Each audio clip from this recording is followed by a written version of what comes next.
আসসালামু আলাইকুম, আপনারা সবাই কেমন আছেন? তো আমি আজকে আরেকটি নতুন ভিডিও নিয়ে হাজির হলাম।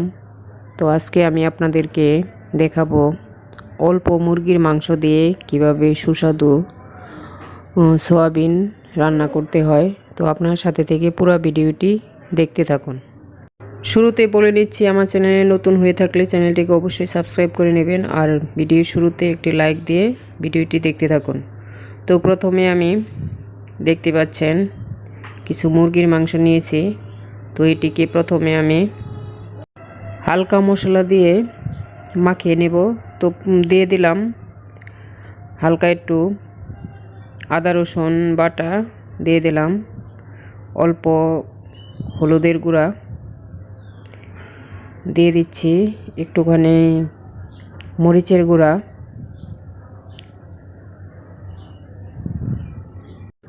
দিয়ে দিচ্ছি সামান্য সরিষার তেল। তো আপনারা চাইলে সাদা তেল ইউজ করতে পারেন। তো অল্প পরিমাণ লবণ দিয়ে দিলাম। তো এগুলোকে এখন আমি মাখিয়ে নেব হাত দিয়ে। তো দেখতে পাচ্ছেন আমি হাত দিয়ে ভালোভাবে মাখিয়ে নিচ্ছি। তো মাখানো হয়ে গেছে। এবার আমি ঢাকনা দিয়ে 15-20 মিনিটের জন্য রেখে দিলাম। তো চলে যাচ্ছি রান্নার কাজে। তো দিয়ে দিচ্ছি পরিমাণ মতো সরিষার তেল। তো আমি প্রথমে সয়াবিনগুলো ভেজে নেব। তো তেল গরম হয়ে গেছে, দিয়ে দিচ্ছি সয়াবিন। তো সয়াবিনগুলো আগে থেকেই ভালোভাবে গরম পানি দিয়ে ধুয়ে রেখেছিলাম। তো এখন আমি নেড়েচেড়ে ভালোভাবে সয়াবিনগুলো ভেজে নেব। তো যখন সয়াবিনের কালারটা চেঞ্জ হয়ে আসবে তো তখন আমি উঠিয়ে নিব। তো এবার ওই একই প্যানে আমি দিয়ে দিচ্ছি কিছু সরিষার তেল। তো সরিষার তেল গরম হয়ে গেলে দিয়ে দিচ্ছি কিছু পেঁয়াজ কুচি, তারপর দিয়ে দিচ্ছি কিছু গোটা গরম মশলা, দিয়ে দিচ্ছি তেজপাতা। তো এগুলোকে আমি একটুখানি ভেজে নেব।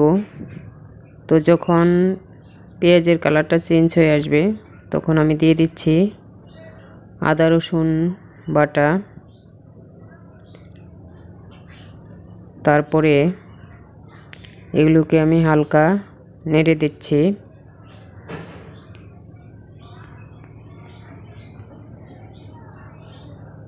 তো তারপরে দিয়ে দিচ্ছি দুটো টমেটো কুচি,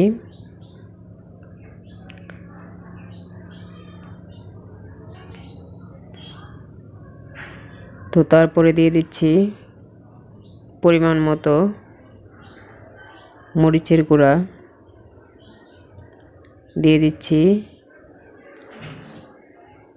ধনিয়ার গুঁড়া, তারপর দিয়ে দিচ্ছি হলুদের গুঁড়া,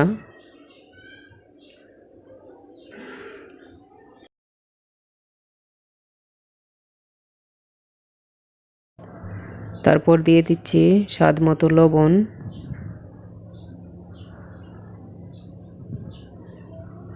তো গুঁড়া মশলাগুলো যাতে পুড়ে না যায় এই জন্য আমি একটুখানি পানি দিয়ে দিলাম। তো এবার এখন মশলাগুলোকে আমি ভালোভাবে কষিয়ে নেব।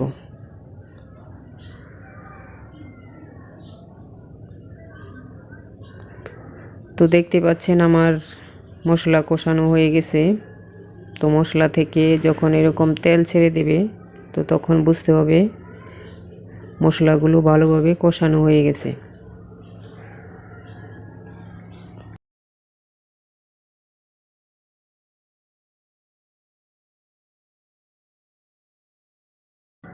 তো এই পর্যায়ে আমি দিয়ে দিচ্ছি মাখিয়ে রাখা মুরগির মাংসগুলো। তো মাংসগুলো দিয়ে আমি ভালোভাবে নেড়ে চেড়ে মশলার সাথে মিক্স করে নিচ্ছি।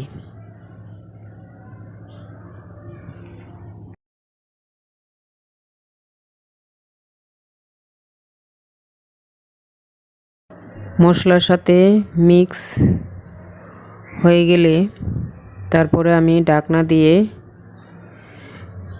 ভালোভাবে কষিয়ে নেব।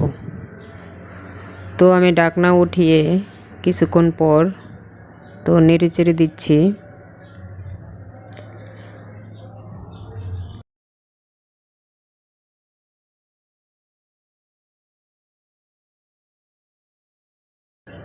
তো যখন মুরগিটা মোটামুটি কষানো হয়ে যাবে তখন আমি দিয়ে দিচ্ছি সয়াবিনগুলো। তো সয়াবিনগুলো দিয়ে আমি আবারও ভালোভাবে মুরগির মাংসর সাথে মিক্স করে নিচ্ছি।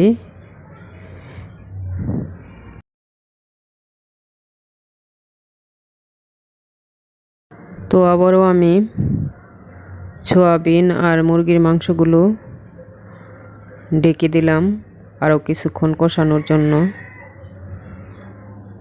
তো দেখতে পাচ্ছেন আমি ঢাকনা উঠিয়ে আমি আবার উল্টে পাল্টে দিচ্ছি। তো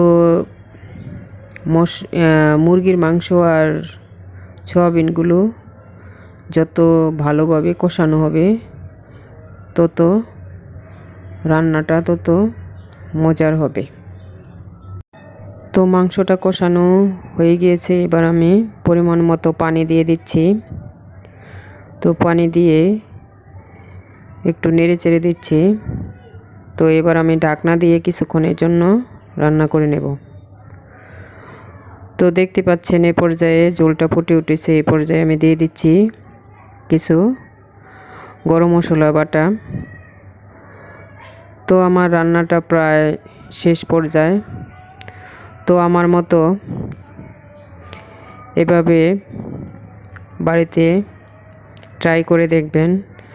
তো এই রান্নাটা খুবই মজার হয়। তো এতক্ষণ যারা কষ্ট করে ভিডিওটি দেখলেন তাদেরকে অসংখ্য অসংখ্য ধন্যবাদ। তো সবাই ভালো থাকবেন, সুস্থ থাকবেন। আল্লাহ হাফিজ।